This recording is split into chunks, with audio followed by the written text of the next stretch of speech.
Režima Irane ji destpeka sala 2025 heta nihazetir ji 1920 tu girti bidarvekirine. Peka amara shraneye ji destpeka sala 2025 heta biste kanuna peshin.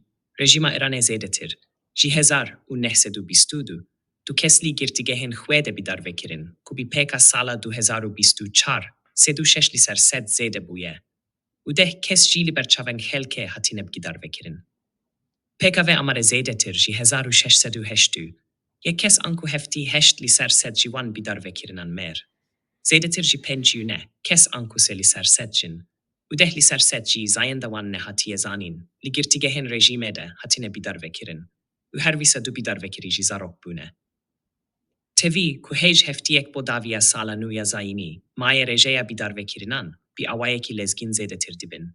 Ulilivan çend rojen dawi yen heftiya derbaspi, bidehan girtiyen din hatine bidarvekirin, kulive amaredene hatiye.